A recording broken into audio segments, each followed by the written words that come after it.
Warning, this podcast contains heavy spoilers for not just one movie, but entire franchises.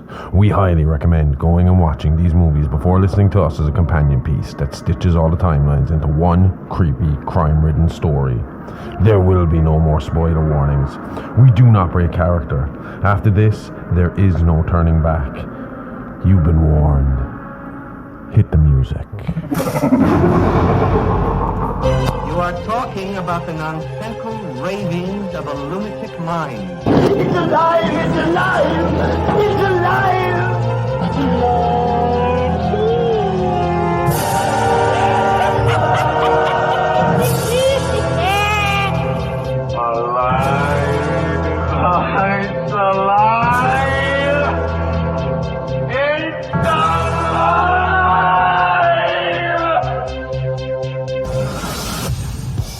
Hello and welcome to It's Alive Alive podcast. This is a true crime, paranormal, interstellar podcast covering unbelievable stories that sound like they were ripped straight from the pages of a Hollywood script. I'm your host, the man of many names, the outlaw Harley Ray, the bruiser Bronson, Dr. HR Smokenstein, THCO, or you can call me Josh for short. And with me as always is my very own Scream Queen. I've done it again every time. It's rather Scream Queen or Scream Queen Aimee Rose. Gore. And with me as always is my very own Scream Queen, the perfect combination of beauty and brains and bride, the smoking from the Indian heart, experts of guts and gore, the gorgeous, sexy Aimee Rose. Hey. I got there in the You end. Which seems to be the story of my life with the episodes of our show. I get there in the end. No, look, I'm obviously running very late with Dexter Partry. Last week, I've already said it on the weekend update, and I love this because it confused the fuck. I'm sure it'll confuse the fuck out of people in the future, and it always makes me laugh inside just a little bit because of the fact that I backdate episodes that are missing to keep our thing in order. And I've said this before.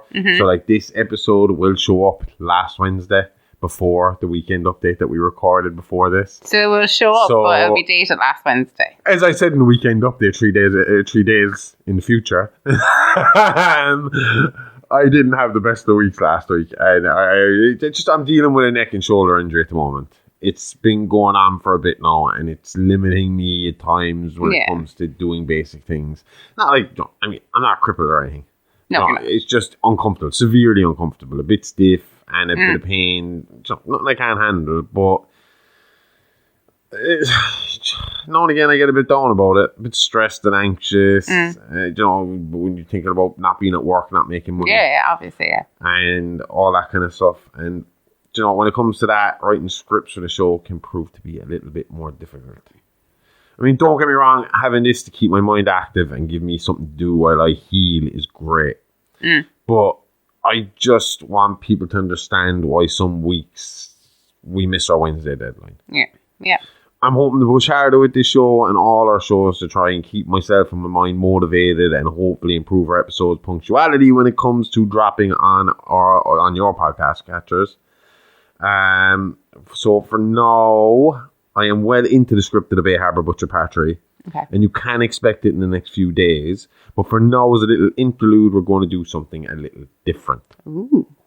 But before we do, I've just noticed from looking at the sound waves here that you are not showing up at all. And so people are just going to hear you in the background making small little noises going, ooh. Hang on, I think I have it fixed. Does it sound like a song? Yeah, I got it fixed. Look at that. There's that big old sound wave when you laughed. Sorry. So let them hear your gorgeous voice, Aimee. Let them know you're still here. Hi. So as I was saying, we're just about halfway through our Dexter Morgan series, and in a unique twist on a serial killer story, we haven't spoken much about Dexter's own crimes outside of some of his big name kills. Instead, we focused on the prolific killers and the lives they led that found him strapped to Dexter's kill room table. Yeah, so this week we're going to run through some of Dexter's lesser known suspected victims. Remember, Dexter's only got like 60 to 70 confirmed kills, and only the Bay Harbour 18 are really spoken about. Yeah, only 60 to 70 confirmed kills. Low numbers, really, when you look at it. It is if you're in Colombia, anyway. Yeah. Me, those bastards are up in the 300s. Hardcore. 300 Club, Colombia. Yeah, but this guy, he is suspected of 144. So let's have a look at some of the more likely but lesser known and unproven kills of Dexter Morgan. So obviously we have the Bay Harbor 18. If you're listening to this, then I have to assume you listened to last week's episode, so the story of the Bay Harbor 18 should be fresh in your mind. But just in case, Amy, do you want to give them a quick refresh? The Bay Harbor 18 were 18 dismembered bodies found deep in the watery grave of the Bay Harbor in Miami. Each victim had one thing in common, and that was that they all had been suspected of or charged with and got off a murder charge or charges. The Miami Metro Police Homicide Department, with assistance from the FBI, began a manhunt for the Bay Harbor butcher. Only one cop suspected Dexter Morgan as the butcher, and his name was James Dokes. But unfortunately for him, Dexter bested him with his predatory nature and a bit of luck. Luck being a crazy stalker ex-girlfriend with a fire fetish.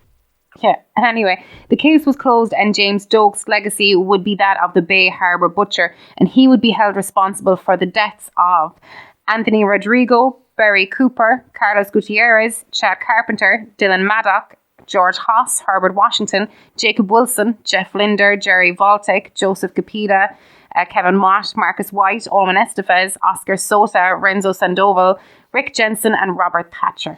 But before you cry for them, it has now been conclusively proven that all these people were guilty of their accused crimes post-mortem. So each and every one of those names were cold-blooded killers himself. Like we said before, Dexter didn't really need the same warrants police needed to get information, to get evidence.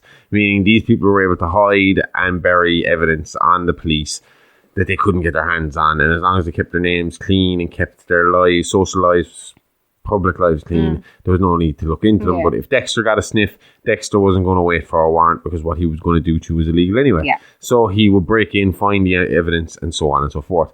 But when their bodies showed up on fucking slabs, suddenly they're a part of an investigation, their lives are being probed by the police, and it was easier to prove that all these people had actually committed the crimes that they were basically accused of and judged by Dexter of being guilty. Yeah.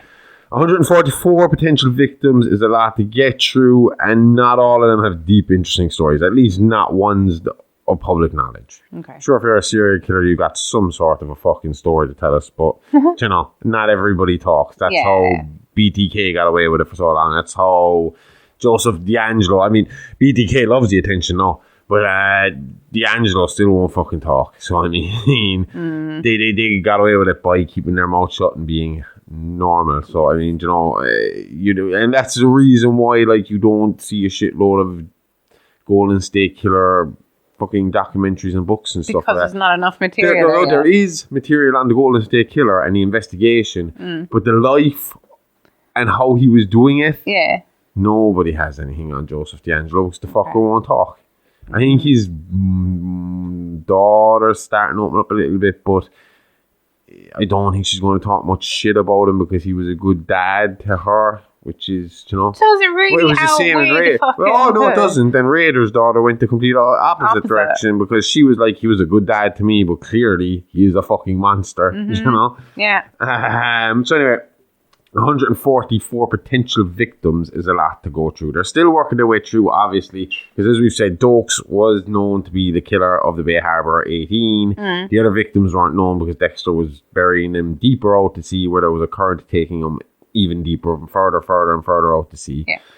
And, you know, at this point, people just didn't fucking know about it, you know? So 144, they're still working their way through that case because he only kind of came to light. It only came to light that Dexter was who he was, or that he was even still alive in 2001. Okay. So what we're going to do instead is we have 3 categories to work with today. Category number 1 is a story about a man Dexter attempted to take on as an apprentice.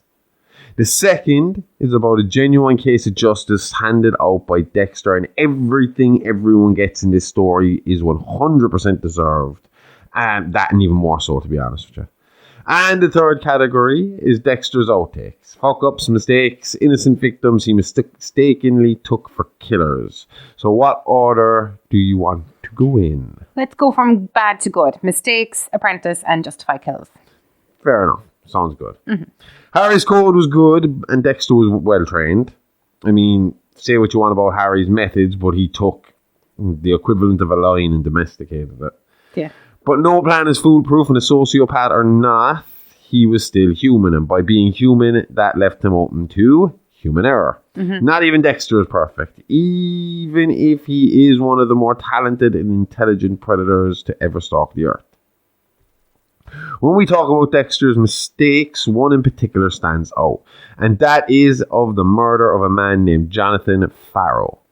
Now again, don't cry for Farrow, as he was innocent of murder only, therefore not fitting the code of Harry. And this cost Dexter many sleepless nights, and I'm not over-exaggerating that. It used to really bother him if he fucked up in any little way. And he felt, it's kind of like he'd feel like he left Harry down. The spirit of Harry, or the one he sees as his conscious imaginary dad friend?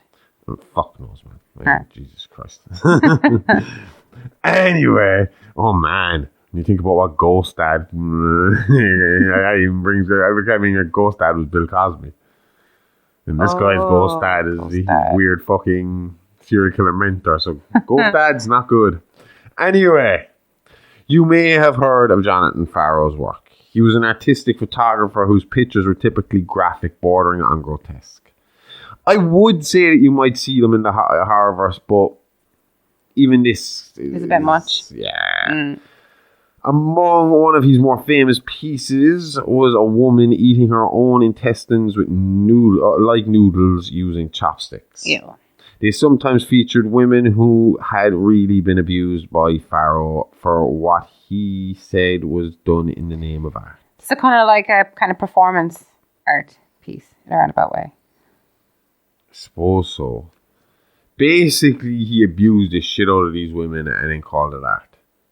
Okay. So, whereas we'll just take The Weeknd for example, when he did all that car crash fucking gimmick for the award ceremony, coming with bruised eye, blood coming from the nose. That's all makeup. It's all fake. Not Jonathan Farrow. Jonathan Farrow, like the real thing, he'd beat the shit out of the girl and then take the pictures. He'd put her into uncomfortable, torturous positions to take his pictures. Take pictures. Okay. Again, to give you an idea of the type of man he is, Farrow was arrested on suspicion of rape in New York in 2002. The charges were ultimately dropped. According to the lead investigator of the case, the victim was most likely paid off. Yikes. So, a bit of a dick. Awful bit of a dick. So, some of Farrow's models began to go missing and were reported as such at the beginning. It was only when the arm of one of the missing models turned up in the mouth of an alligator that an investigation began. Because of his content and past history of abuse, along with the dropped rape charge, Dexter surmised that Farrow was killing the models to make snuff-style pictures, pushing the grotesque imagery to the absolute limit. Dexter had seen Farrow as more of a fashion photographer, and his research seemed to verify that. So when he found the more hardcore photos in Farrow's office, Dexter made an assumption that these were real pictures of the missing women and decided it was time for Farrow to pay for his fetish. Not long after that, Farrow went missing. Not long after that, Farrow's personal assistant Timothy Brand was arrested for actually being responsible for what would become known as the alligator murders. Okay. Not very fucking inventive. Yeah.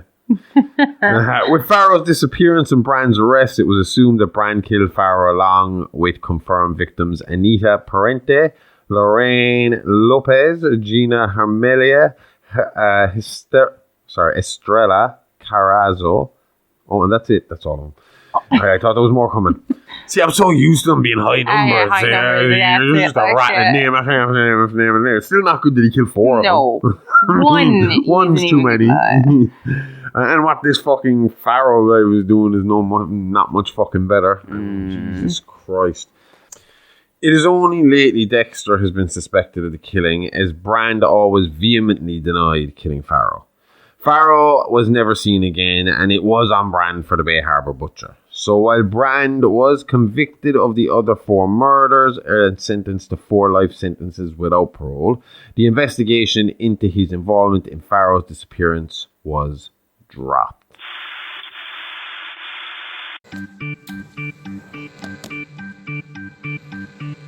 Patreon is alive, alive, live, alive, live, alive. Patreon is alive, alive, horror podcast.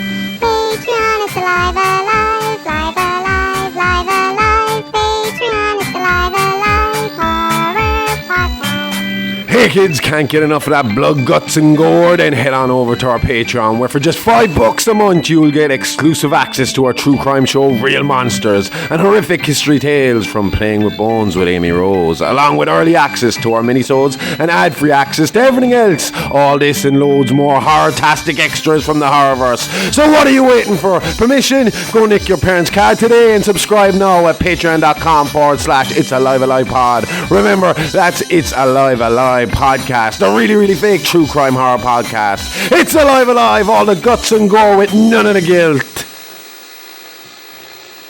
So we just covered one of Dexter's mistakes, and that was only one of his mistakes. There are more, but again, it's sketchy. It was rumored, bits and pieces here and there, but that was the one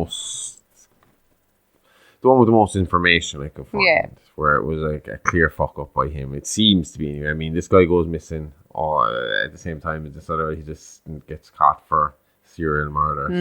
And he had a background of being abusive. Either way, I don't think anyone would miss Jonathan Farrow. No. So next we're going to talk about his first apprentice. He does take on other apprentices now and again. So his death is literally like a Sith. So for part 4, expect that. I mean, like Dexter's last apprentice is very Sith and Emperor and apprentice and master kind of thing with the Sith Lords. Rule of 2. Anyway, so the apprentice was a man by the name of Miguel Prado. And he was the assistant district attorney, or ADA, in Miami. So we got a kind of fucking Harvey Dent Two-Face thing going on here. Miguel was Cuban-born, arriving in the US at a young age. As ADA, Miguel was well-connected and viewed as an accomplished lawyer. He had 2 brothers, Ramon and Oscar, and a wife, Sylvia. And at one point in the past, Miguel and Maria LaGuerta were involved romantically. You've mentioned her before. She was like a Miami Metro higher up. Yeah. Well, she wanted to be. Oh. LaGuerta was a Cuban immigrant sent to America alone at a very young age in hopes that she may find a better future and send money home to her disadvantaged family. This responsibility drove LaGuerta to do whatever it took to make it to the top of her field. Some would even say questionable things. Like what? Well, when she lost her job to Aimee Pascal, we mentioned her, or actually we'll mention her this week with the Trinity Killer thing. She's in that little task force. Anyway, when she got her job, LaGuerta began sleeping with her fiance, Brett. I keep going to call him Bernard because that seems like a better name, but it's Bertrand. Bertrand. What a fucking name. Pascal. I know a woman called Bertranda. Yeah. Bertrand. Okay. Anyway, Pascal began to become suspicious of her fiance and became irrational at work, using department resources to investigate her fiance and acting out erratically. Pascal was eventually replaced with LaGuerta, at which point LaGuerta stopped sleeping with Brett. Say it again, Bertrand. I just can't say it. Bertrand. It's one of those weird letter combinations. What a bitch, though. She was very determined to maintain her position no matter the cost, such as blackmailing Captain Tom Matthews into promoting her, telling Matthews that she would help him make the Call Girl case go away. That's all I got now. I don't know what that is, but she was going to help make the Call Girl case go away, but instead used Dexter Morgan to dig up information on the case that would connect back to Tom and sold him out to the board, essentially forcing him into retirement and gaining his position. I don't know if I hate her or respect her drive, to be honest. I know. Well, it goes up and down in the story. We'll be talking more about her over the next 2 weeks. Anyway, back to Dexter and Miguel. Miguel, a campaigner for justice, was notorious for his harsh enforcement of the law, which made him powerful, influential, and popular with the local police and citizens of Miami. He despised defense attorneys, whom he blamed when cold-blooded killers were set free. However, he was not above bending the law himself or using shady techniques to win cases. At least once, Miguel even let a wrongly convicted man remain in prison rather than admit that he had made a mistake in court. After meeting Dexter, Miguel worked on breaking through his walls. Eventually, Dexter began to trust Miguel and even viewed him as his best friend. Ultimately, Dexter was betrayed by Miguel's ruthless ambition and realized that Miguel was using him. I read a lot about Dexter now, right? And obviously we're halfway through the series, but my research has brought me 3/4 of the way through the story so far. Okay. And he seems like a guy that, do you know how they say sociopaths kind of are very obviously, they're solo. They don't care about him. He seems like he's constantly trying to find somebody like him. Okay. That his problem is that it's not that he doesn't have emotion. He doesn't have the same emotion. And he can't seem to find his soulmate, his other half, you know, the yin to his yang. Yeah. And I end up feeling bad for him because you see this with Brian. I mean, his brother, he thought, fuck, I finally found someone who understands me. He thought it with Harry. You know, he thought Harry understands me, even though Harry doesn't understand me in the level of what he's doing. He's teaching me, so he must understand me to some degree. And he lost Harry. We'll be talking next week about the Trinity Killer. And that's an interesting thing about the Trinity Killer case is that Dexter had time to kill the Trinity Killer very early on, but chose to keep him around because he admired him and wanted to see how he's got for and felt like he might be a kindred spirit as well. Yeah. So he had this thing, and there's spoiler alert, things with him and Rita take a bit of a turn at some point, and Dexter does have other women in his life as time goes by, and 2 of those women, one we're going to talk about soon, it wasn't really a sexual thing, but the other one will be someone I would say he probably did find that kindred spirit in, but he kept searching, he kept looking, he was always looking for someone like him. He wasn't trying to hide, he was trying to hide what he was doing, but when he saw it in somebody, I mean, we spoke about that kid, can't remember his name right now, remember the kid I talked about in the first episode, I believe it was, who Dexter had targeted and was going to kill before he realised that the child, the teen had been abused throughout his life. Oh, I remember. And Dexter told him to make sure he only killed the bad guys. And then he killed another kid and ended up in jail and killed himself on Dexter's advice of only killing the bad guy. Yeah. So, I mean, I think it was again there Dexter saw himself in this guy. Okay. And we will see in Dexter's downfall, when we get to it in part 4, that again, it was Dexter's need for a connection, Dexter's need for someone like him. Yeah. Someone to share this experience of life that he has that other people doesn't have, this view of life that people don't have, with somebody else. And I think it's time and time again, it's hurt him. He's gotten out of it all the way up until the last one, but it has hurt him. But he's a different kind of killer in that regard, that he does not seem to want to be alone. He acts like it's him putting on a mask and following the code, but the code would specifically prohibit having fucking partners, accomplices, or apprentices. So, I mean, that feeling, that urge is in him, do you know? Yeah. So Miguel knew that Dexter was a killer, obviously, and sitting idly by was not his strong suit. He kept pushing Dexter to let him take part in pursuing killers. Dexter finally allowed Miguel to take the life of Billy Fleeter.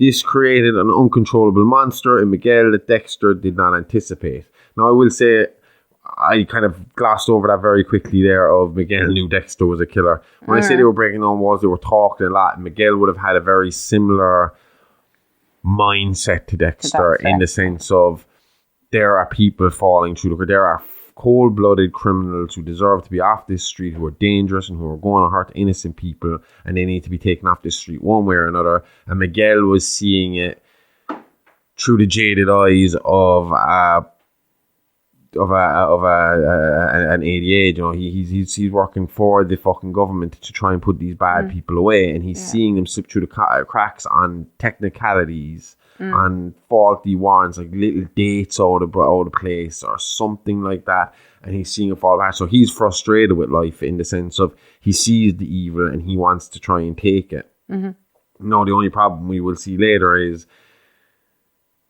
that Miguel's view of evil is a bit wider than Dexter's, and something I have already said about Miguel will come back into play soon. Okay. But Dexter did bring Miguel along, teach him a little bit, and eventually did let him take the life of Billy Fleeter. Who was Billy Fleeter and what was his crime? Billy Fleeter had a college football career until his addiction to drugs was discovered and he was kicked out of the team. He then later turned from one addiction, drugs, to another, gambling. Eventually, he was busted for possession in 2008, where he pled guilty and was sentenced to 2 years probation. Okay. Running up serious debts with the Nardo crime family, he paid them off by helping his bookie kill others who could not pay their debts. His first victim was a 70-year-old school teacher named Brian Taylor. Assistant District Attorney Miguel Prado went after him for this murder but could not get enough evidence for conviction. Billy then went on to kill a mother of 2 after losing more money. Miguel brought in his friend Dexter Morgan to bring Fleeter to justice. As a result, Dexter used Fleeter to help train Miguel how to kill successfully. He taught Miguel to first research his victims to be sure they deserve to die, or meet the code of Harry in Dexter's case. They learned that Fleeter killed a man named Dillard Nessman after losing over 30 grand, and Miguel insisted that he be the one to kill Fleeter. This created an uncontrollable monster in Miguel that Dexter did not anticipate. Against Dexter's wishes, Miguel killed attorney Ellen Wolf, an innocent. Now, this is what I was saying. He saw them as being evil because they were getting the evil people out of public prison. Defenders. Yeah. So basically, it's your fault this person is out because you found the technicality and you're working really hard to keep this person out of prison when I know they should be in prison. Even though we pointed out that he knew at one point he had fucked up and left an innocent man rot in jail for it. When Miguel before I get that, he told Dexter that from this point on, he would do whatever he wanted to do to whomever he wanted to do, and basically used the knowledge of Dexter being the real Bay Harbor butcher as leverage. Okay. When Miguel targeted Maria LaGuerta, Dexter intervened and permanently ended their relationship.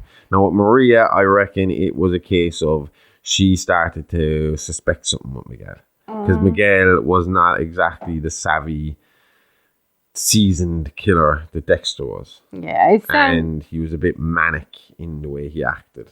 Oh, yeah. Sounds to me like he always had it in him to kill, that Dexter just gave him the means, method, and excuse. Maybe. And then when you look at it, maybe it was just seeing so many bad people getting away with it. And I mean, you could see why he would hold the public defenders to I always wondered, but I would doing the job. Like, if you have like somebody that you know has killed how many people, you have to defend them. And you have to defend them to the best of your ability. Regardless of how you feel about the person. So that's not really their fault. No. But I understand how he got to that space in his head. But like I said, the difference was, whereas Dexter had a very strict code to follow, Miguel was more, I can kill you because you left this killer free, so by proxy you're killing other people you're killing someone when this person kills someone. Yeah, which is, obviously, I'd say minority report. It's like executing an executioner. Fucking minority report rules over exactly. Here, Okay, it's honesty time. We have a confession to make. We suck at socials, no good at Insta, can't send a tweet or an X or whatever that super villain looking motherfucker is calling it now. Stick to your space cars, Elon. But we know you want to chat. You want to be kept updated. You want to be alive all the goddamn time. So we're getting down from the antisocial soapbox and giving this a try. So come chat to us on Insta and Twitter at AliveAlivePod, or hit us up by email at itsalivaalivepod@gmail.com. We want to hear from you. Tell us what you like, what you don't like. This is a project. It's still a work in progress, and we just want to give you more what you like and less of what you can't stand. So give us a like, give us a follow. We'll always hit you back, and we'll always try to reply to everyone. So come say hi. We don't bite. Well, at least Aimee doesn't. And she keeps me well fed, so you got nothing to worry about. Now, back to the show. Okay, just a warning. We're heading into nasty territory here. It'll have a happy ending. Well, as happy as it gets in the horrorverse. But there is a lot of horror first. At this stage, I pretty much expected. Like, I don't even think there's much you could tell me anymore that would shock me. So this case is known as the Barrel Girl case. And the perpetrators would eventually be dubbed the Barrel Girl Gang. The media needs to start giving these guys names they deserve. Like, that name sounds like they work with John Dillinger. How about, and this is just off the top of my head, the Weak Pussy Bitch Gang. Yeah, we can call them that for the rest of the episode if you like. Cool. Do it. Fucking don't confuse things. But we established that what they are, and I think the story will be enough of a reminder as to how much of a weak pussy bitch gang they were. Were being the important word there. So as teenage boys, Eugene Greer, Cole Harmon, Alex Tilden, Boyd Fowler, and Dan Mandel spent the summer at River Jordan Camp near Miami, Florida. While there, they were persuaded by their leader Eugene to gang rape a young woman at the camp. They chose Emily Birch, a trainee camp counselor just a year older than them. They brought Emily to an empty cabin where she was raped repeatedly by each of them except Eugene. He stood off to the side shouting that each man should seize their desires. When they were finished abusing Emily, Eugene ordered her to take a picture of the five of them. Eugene was standing at the far left, Dan Mandel beside him, Cole Harmon in the middle, Alex Tilden on the right of Cole, and Boyd Fowler at the far right. I'll see if I can find that picture and post it to our Instagram. Yes. The picture had an innocent appearance, but it captured the memory of when they took their first victim.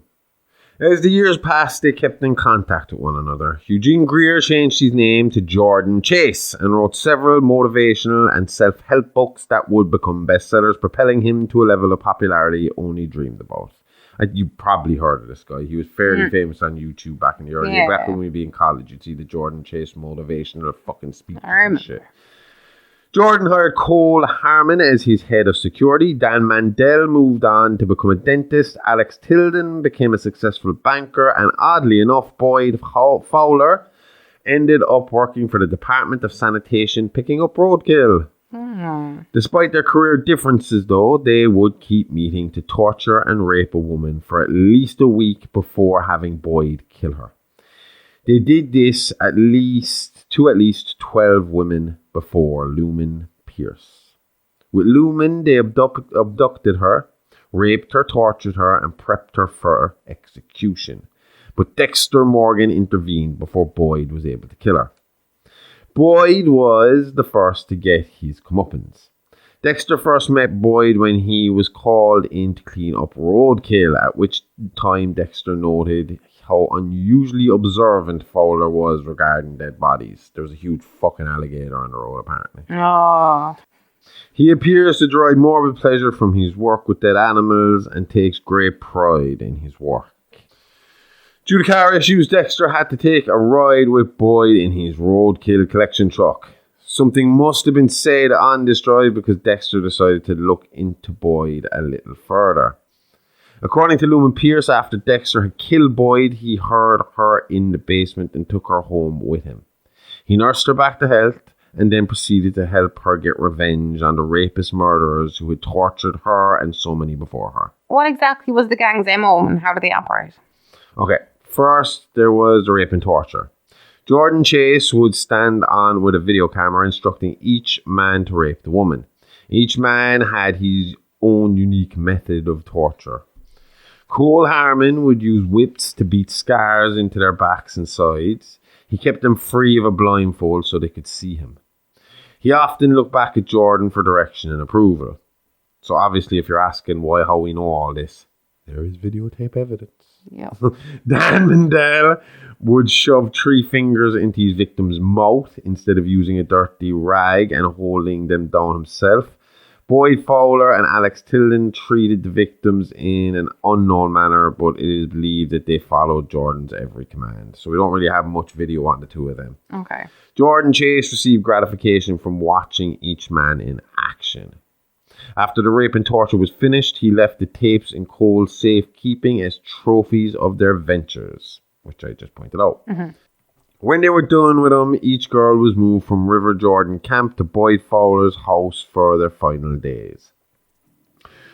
They were usually locked in the attic, tied to a support beam on a dirty mattress. After a few days, Boyd would bring her or them to the basement, render the girl unconscious, cut off a lock of her hair as his trophy, and put her into a metal barrel filled with formaldehyde. He then attached electric cables to the barrel and electrocuted her. From here, Boyd would go on to dump each of the barrels in a secluded swamp location in the guise of his roadkill clean-up truck and attire.